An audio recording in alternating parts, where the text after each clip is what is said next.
When was Dr. Fauci elected to office? At no time. Has he ever been elected to anything? I have not. He's not, certainly not in the current role. Is he a member of Congress? No. Now, Dr. Fauci's a smart guy. In fact, if you don't believe me, just ask him. He said Sunday on a TV show that, quote, I represent science. So I'm not saying he's not a smart individual, but who does Dr. Fauci answer to?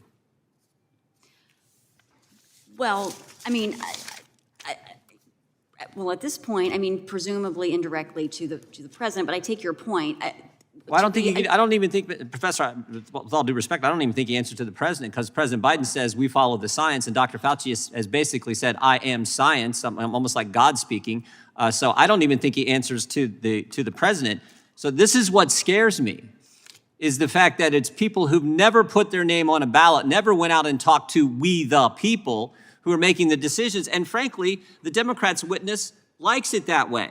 Let me just read from Mr. Michaels, Professor Michaels' testimony this morning. Just one sentence. We need an agile regulatory system to address the climate crisis, COVID-19 variants, environmental injustice, massive income, wealth inequality, affordable housing shortage, antibiotic resistance organism, the opioid overdose epidemic, and threats to the financial stability posed by cryptocurrency. We don't need a Congress. We don't need a Congress. We got this regulatory system that the Democrat witness thinks we need.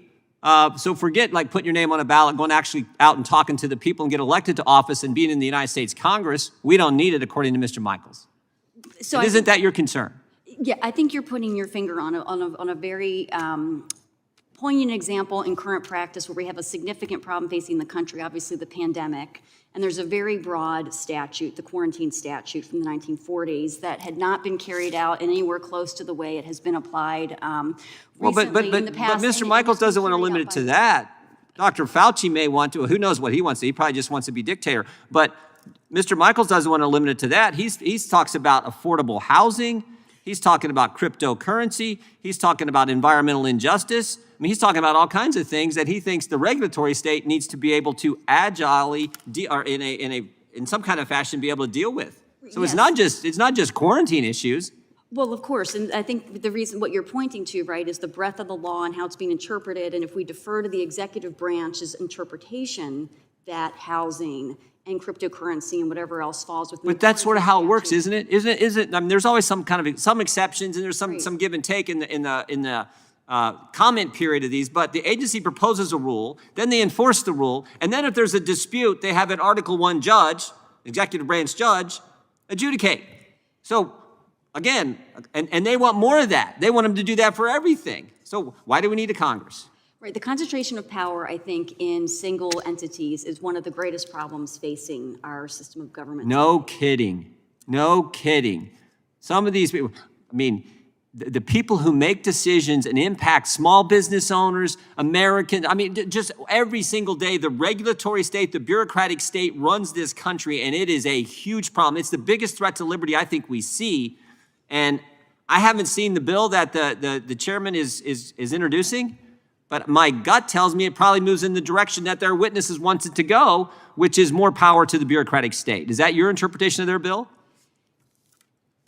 I don't know if you've seen it either, because I haven't. I have not seen the bill. I will say I think the most constitutional approach would be for power to be dispersed among different decision makers, state, local communities, families, then at the federal level, policymaking in Congress. And you all have a lot of power here to be able to put those systems in place and make policy decisions. We're supposed to have a lot of power, something we need to claim back or take back.